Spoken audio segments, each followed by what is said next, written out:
सब कोई प्रेम स्वर में गुरु महाराज की जय ध्वनि करेंगे। बोलिए प्रेम से श्री सद्गुरु महाराज की जय। श्री सद्गुरु महाराज की जय। श्री सद्गुरु महाराज की जय।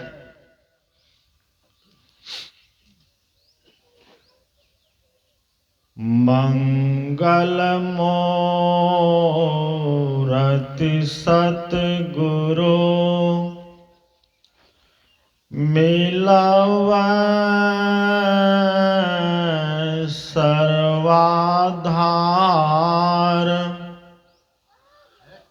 मंगलमय मंगल करन वीणावा बारंबार। धन्य धन्य सद्गुरु सुखदा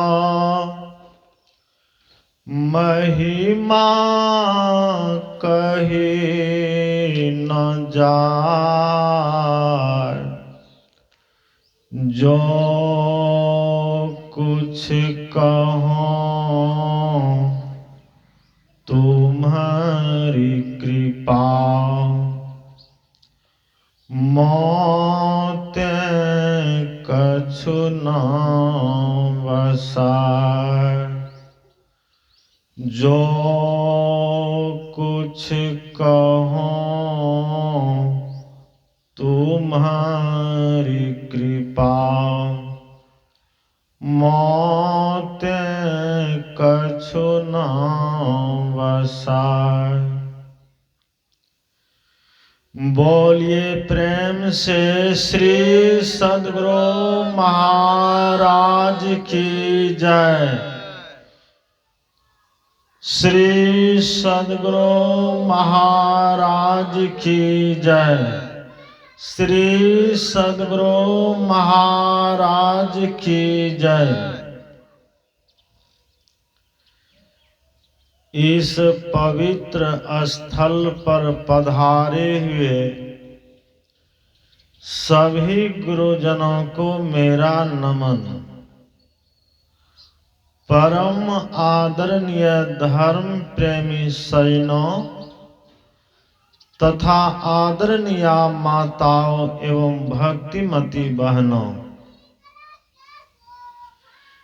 श्री परमेश्वर बाबू एवं श्री धीरेन्द्र बाबू के द्वारा एक दिवसीय संत मत सत्संग ज्ञान यज्ञ का आयोजन किया गया है।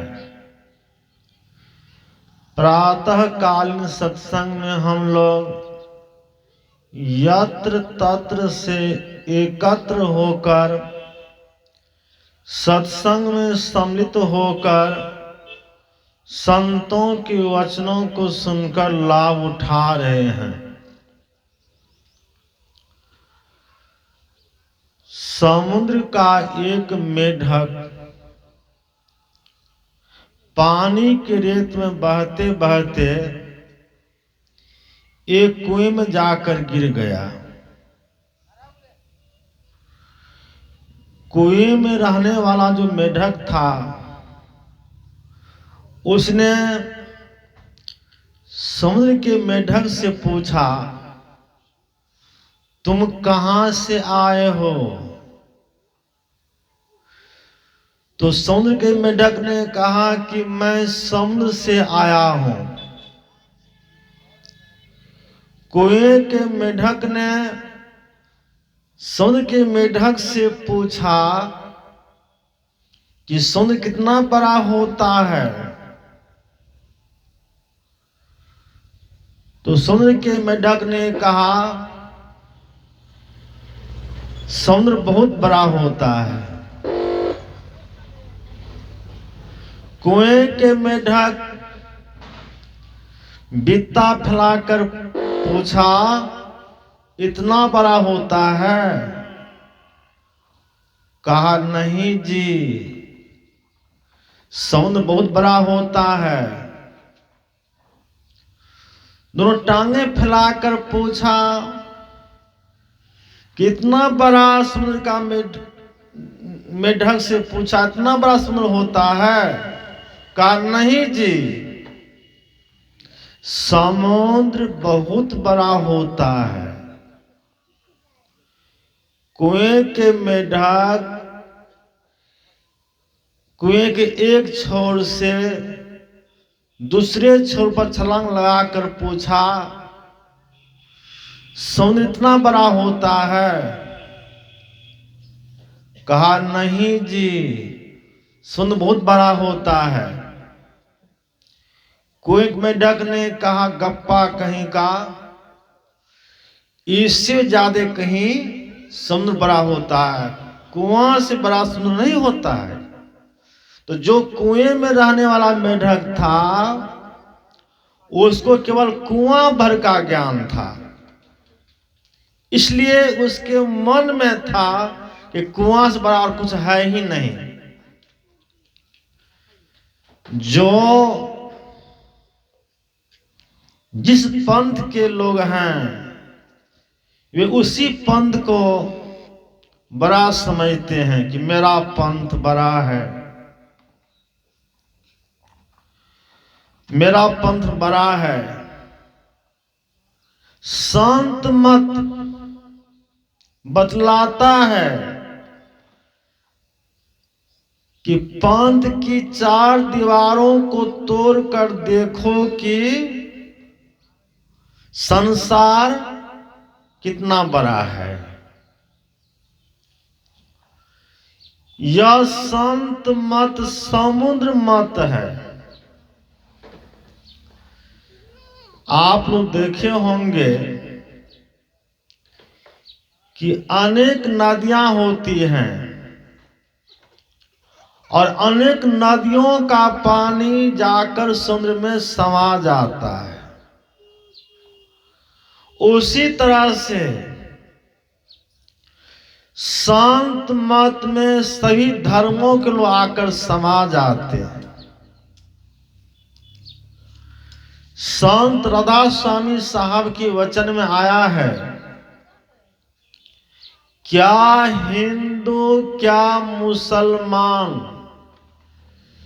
क्या ईसाई जैन, गुरु भक्ति पूरन बिना कोई न पावे चैन। संत दादू साहब के वचन में आया है, जे पहुंचे ते कही गए, तिनकी एक के बात, सभी सयाने एक मत, तिनकी एक के जात।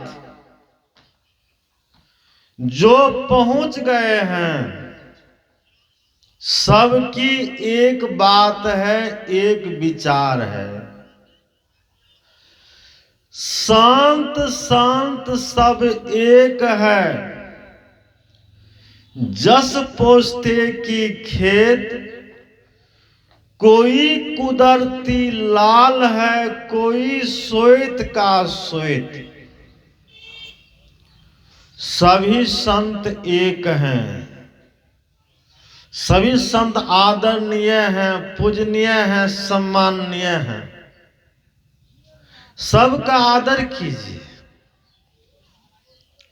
सभी संतों का एक मत संत मत, यह नहीं मत नहीं है, यह समुद्र मत है। संत मत कब से है? जब से यह संसार बना है, जब से सृष्टि हुई है, तब से संत मत है। महर्षि वाल्मीकि कौन थे? संत। भगवान बुद्ध कौन थे? संत थे। भगवान महावीर कौन थे? संत थे। गुरु नानक देव जी महाराज कौन थे? संत थे। नाभादास जी महाराज कौन थे? संत थे। कबीर साहब कौन थे? संत थे। संत तुलसी साहब कौन थे? संत थे। तुलसी साहब कौन थे? संत थे। बाबा देवी साहब कौन थे? संत थे। और हमारे संत सदगुरु महर्षि में प्रभुहंस जी महाराज संत थे। तो सभी संतों का जो मत है, सभी संतों का जो विचार है, वह संत मत है। संत मत कोई नया मत, नया धर्म, नया संप्रदाय, नया रिलीजन नहीं है। संत मत परम पुरातन, परम सनातन और वैदिक मत या सनातनी मत है। यह सब दिन से है। संत मत को मानने वाले सृष्टि के आदि काल से हैं। भगवान राम संत मतानुयायी थे, संत मत को मानने वाले थे, संत मत का प्रचार करते थे। भगवान राम, भगवान कृष्ण, भगवान शिव, ये सभी संत मतानुयायी थे, संत मत के प्रचारक थे। तो संत मत के सत्संग में वेद, उपनिषद, गीता, रामायण, महाभारत आदि ग्रंथों का पाठ होता है। जिस मत में, जिस संप्रदाय में सभी ग्रंथों का समावेश हो, सभी संतों की वाणियों का समावेश हो, वह संत मत का सत्संग होगा। संत मत में एक ईश्वर का ज्ञान देता है। संत मत बतलाता है कि जहां कोई सहारा नहीं होते, जहां कोई रक्षक नहीं होते हैं, उस जगह, उस संकट में ईश्वर रक्षक होते हैं, ईश्वर रक्षा करते हैं। एक राजा साहब थे, वे शिकार खेलने जंगल चले गए। शिकार खेलते खेलते जंगल में उसकी अपनी हथियार से उंगली कट गई।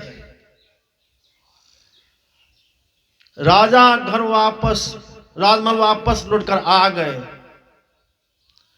और मंत्री से कहा, देखो मंत्री, आज शिकार खेलते समय अपनी हथियार से मेरी उंगली कट गई है। मंत्री ने कहा, राजा साहब, आपकी उंगली कटी है तो भविष्य में आपकी भलाई होने वाली, इसलिए उंगली कटी है। इस बात से राजा साहब के मन में दुख हो गया। राजा साहब ने मंत्री से कहा, ऐसे मंत्री को मंत्री पद पर नहीं रखना है, मैं तुम्हें मंत्री पद पर नहीं रखूंगा, तुम अपने घर चले जाओ। मंत्री घर चला गया। घाव की मरहम पट्टी हुई। घाव छूट जाने के पश्चात कुछ दिनों के बाद राजा साहब पुनः शिकार खेलने जंगल चले गए। शिकार खेलते खेलते घनघोर जंगल में चले गए, जहां डकैतों का गिरोह रहता था। डकैतों ने राजा साहब को चारों तरफ से घेर लिया और काली माई की महिमा गानी शुरू कर दी। आपस में सबों ने कहा, देखो काली माई कितनी महिमा है। आज की रात हम सबों ने मनौती मनाई कि मनोनुकूल धन मिलेगा तो एक नर बलि दूंगा। तो मन के अनुकूल धन भी मिल गया, सोना चांदी हीरा मिल गया। अब बलिदान के लिए नर भी कितना सुंदर आ गया। तो राजा साहब को घोड़ा पर से नीचे उतारा गया, राशि पोशाक हटाया गया, स्नान कराया गया, नवीन वस्त्र पहनाया गया। अब बलिदान के लिए काली माई के सामने लाया गया। जैसे एक डकैत की हथियार उठ गई उसे कत्ल करने के लिए, वैसे दूसरी डकैत की दृष्टि उस कटी हुई उंगली पर पड़ गई। कारे छोड़ दो छोड़ दो छोड़ दो, यह तो अंग भंग है। इस उंगली पहले कट चुकी है। हम लोगों के यहां लोग बकरा चढ़ाते हैं, तो कितने बकरे का गला काटते हैं, कितने बकरे का कान काटते हैं। तो जिस बकरे का कान काट कर छोड़ देते हैं तो दोबारा फिर बलिदान पर नहीं चढ़ाते हैं। तो इसी उंगली तो पहले कट चुकी, इसे छोड़ दो। राजा साहब को छोड़ दिया गया। राजा साहब फिर राशि पोशाक पहनकर घोड़ा पर चढ़कर राजमहल वापस लौटकर आ गया और मन में सोचने लग गया। मंत्री ने जो कहा आपकी उंगली कटी है तो भविष्य में आपकी भलाई होने वाली है, इसलिए उंगली कटी है। तो मंत्री बिल्कुल ठीक कहा। तो मंत्री क्यों नहीं बुला लिया जाए? तो राजा साहब मंत्री को बुला लेते, अगर इस सारी घटना का अगर सुना देते। तो मंत्री ने राजा साहब से कहा, राजा साहब मैंने बिल्कुल ठीक कहा ना? तो राजा साहब ने कहा कि तुमने तो बिल्कुल ठीक कहा। मेरी उंगली कटी नहीं रहती तो आज मेरा गला कट जाता, मैं बेमौत मारा जाता, जगत से वापस लौटकर राजमहल नहीं आता। मेरी उंगली कटी थी, मेरी भलाई हो गई। तो मेरी तो भलाई हो गई, अब तुम्हारी क्या भलाई हुई बतलाओ? मंत्री ने कहा, राजा साहब मेरी भी कम भलाई नहीं हुई। यदि मैं मंत्री पद पर रहता तो आप जा रहे थे शिकार खेलने के लिए तो मुझे भी साथ में ले जाते। उंगली तो आप ही कटी थी, मेरी उंगली तो नहीं कटी थी। मैं आपके साथ में जाता तो आप तो बच जाते, आपके बदले मेरा गला कट जाता है। राजा साहब, जान है तो जहान है। इतने दिनों के पैसे नहीं मिले, पैसे कमा लेंगे। राजा साहब मंत्री की बात से बहुत खुश हुए और खुश होकर बहुत पुरस्कार से पुरस्कृत किया। ऐसे ईश्वर विश्वासी थे राजा के मंत्री।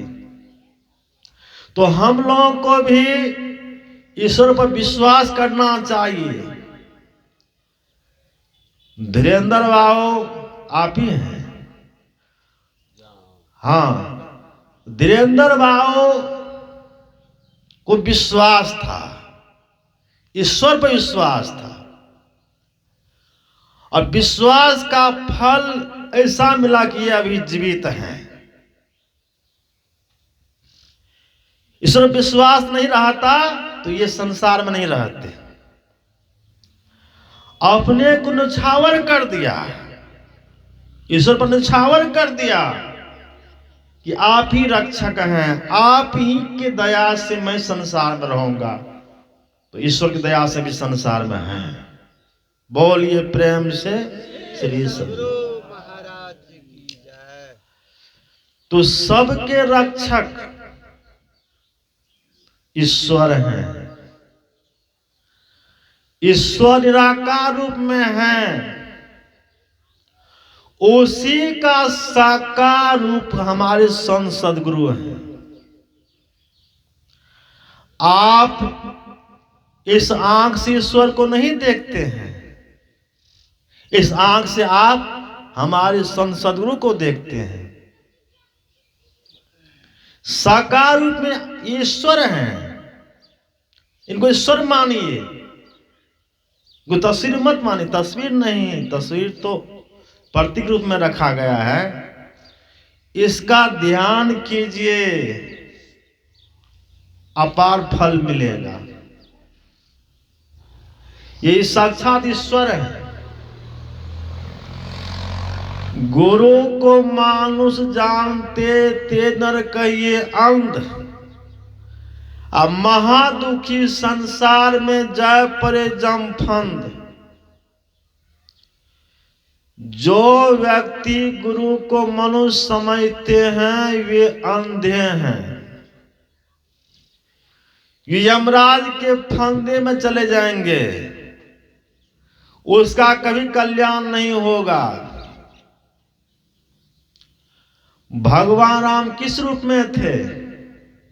मानव रूप में थे। भगवान कृष्ण किस रूप में थे? मानव रूप में थे। भगवान शिव मानव रूप में थे और हमारे संत सद्गुरु मानव रूप में थे। ये मानव ही नहीं, महामानव थे। महामानव ही नहीं, उस कोटि के संत थे। इसलिए तो देश विदेश में प्रचार हो रहा है, इनके ज्ञान का प्रचार हो रहा है। हमारे गुरु महाराज अमेरिका नहीं गए, हमारे गुरु महाराज का ज्ञान अमेरिका पहुंच गया। हमारे गुरु महाराज जापान नहीं गए, हमारे गुरु महाराज का ज्ञान जापान पहुंच गया। जहां 6 महीने की रात होती है, 6 महीने का दिन होता है, वहां भी संत मत का प्रचार हो रहा है। तो देश विदेश में प्रचार हो रहा है। संत मत का अमर संदेश घर घर फैले, देश विदेश। गुरु महाराज का ज्ञान देश विदेश फैल गया। तो गुरु महाराज का ज्ञान अपनाइए। यह ज्ञान वेद सम्मत ज्ञान है। भारत का सबसे प्राचीन ग्रंथ है वेद। वेद से पहले का कोई भी धर्म ग्रंथ नहीं है। वेद का पूर्ण नाम है श्रुति। पहले पुस्तक के रूप में नहीं था, ऋषि मुनियों के मस्तिष्क में था। जब व्यास जी का जन्म हुआ, व्यास जी धराधाम पर आए, तो व्यास जी ने सोचा अभी ऋषि मुनि ब्रह्म ऋषि महर्षियों का ज्ञान, अध्यात्म ज्ञान ऋषि मुनियों के मस्तिष्क में है। ऋषि मुनि संत महापुरुष अपने शिष्य को सुनाते थे और सुनकर अपने मस्तिष्क में रख लेते थे। इस तरह से बहुत दिनों तक वेद ऋषि मुनियों के मस्तिष्क में, शिष्य के मस्तिष्क में रहा। व्यास ने सोचा अभी तो लोगों की स्मरण शक्ति तीव्र है, एक ऐसा समय आएगा जिस समय लोक स्मरण शक्ति कमजोर हो जाएगी, तो यह ज्ञान लुप्त हो जाएगा। तो क्यों नहीं इसे पुस्तक का रूप दिया जाए। तो व्यास जी ने पुस्तक का रूप दिया और 4 भागों में विभक्त किया, ऋग्वेद, अथर्ववेद, सामवेद, यजुर्वेद।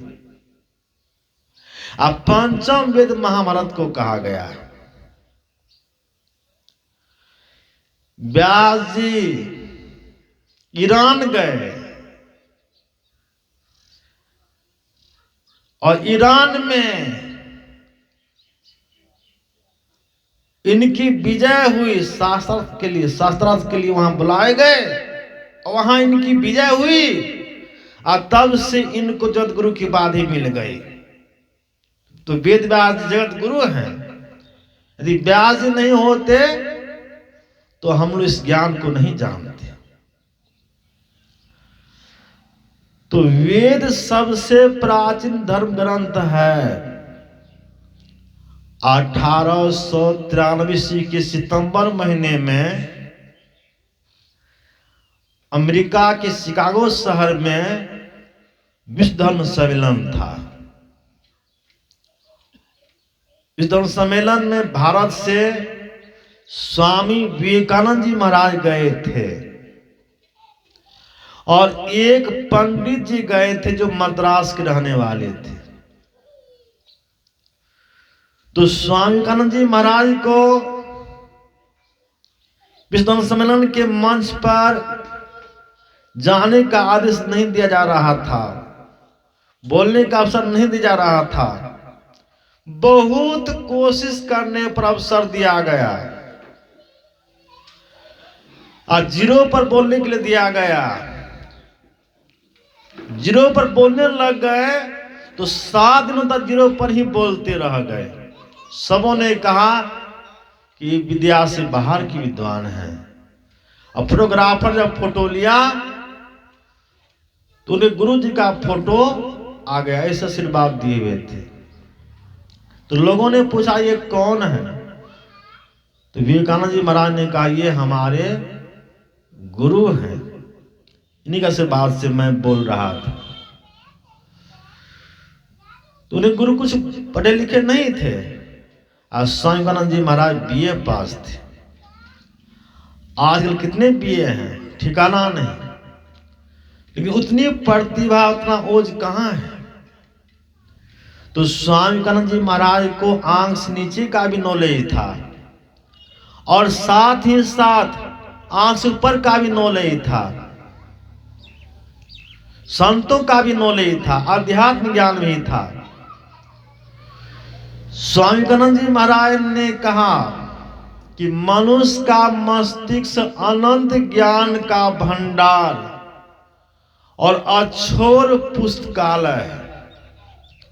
इस पुस्तकालय को खोलने की जो चाबी है वह मन को एकाग्र करने की ताकत, और वह मात्र ध्यान योग से होता है। देहस्था सर्व विद्याश्च देहस्था सर्व देवता देहस्था सर्व तीर्थानि गुरु वाक्य लभ्यते। इस शरीर में सब विद्या है, सब देवता है और सब तीर्थ विराजमान करते हैं। गुरु वाक्य लभ्यते, केवल गुरु के उपदेश से ही स्थित विद्या देवता और तीर्थ जाने जाते। जिनकी लगन गुरु से नाही, ते नर खर कुकर सम जग में बिरथा जन्म गमाई हो। जिसकी लगन गुरु से नहीं है उसका जीवन संसार में कुकर की तरह। कुकर किसे कहते हैं? कुकर कहते हैं कुत्ता को। कुत्ता की तरह उसका जीवन बेकार चला जाता है। खर की तरह, खर कहते हैं गधा को।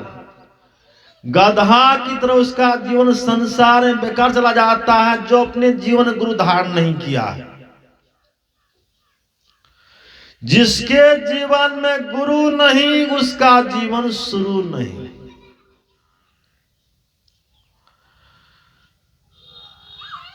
खाना पीना सो जाना यह सब है पशु समाना जी। जो केवल खाते हैं पीते हैं सो जाते हैं इतने में लगे रहते हैं उसका जीवन पशु वाला जीवन है, मनुष्य का जीवन नहीं है। गोरख बाबा के वचन में आया है, गगन मंडल में औंधा कुआं तहां अमृत का वासा। सगुरा होई सो भर भर पिया और निगुरा जय पियासा। गगन कहते हैं आकाश को। हम लोग आंख बंद करते हैं अंतराकाश देखते हैं। अंतराकाश में औंधा कुआं है, उसमें अमृत का वासा है। अमृत को कौन पिएंगे? तो सगुरा होय सो भर भर पिया निगुरा जाए पियासा। कुआं बाहर में भी रहता है। बाहर में जो कुआं रहता है उसका मुंह नीचे से ऊपर की ओर रहता है, उसमें पानी भरा रहता है। और हम लोग के अंदर में जो कुआं है उसका मुंह ऊपर से नीचे की ओर है, उसमें अमृत भरा है। उस अमृत को कौन पिएंगे? जो सगुरा है, जो अपने जीवन में गुरु धारण कर लिया है, वे अमृत को पी लेंगे। जो निगुरा है, जो गुरु धारण नहीं किया है, वे प्यासे रह जाएंगे। गोरख बाबा के वचन में आया है, सब धातु का कया पिंजरा ता माही जुगती बिन सुआ। और सदगुरु मिले तो उबरे बाबू और नहीं तो परलय हुआ। यह शरीर 7 धातु में मिलाप रूप से बना है। रस, रक्त, मांस, मेद, मज्जा, अस्थि और बीज। 7 धातुओं का मिलाप रूप यह शरीर एक पिंजरे के समान है। असली पिंजरे में जिसका कैद है, कब से कैद है? तो एक फकीर ने कहा, इस मुश्किल में अद्भुत मूसा जब से सृष्टि हुई है तभी से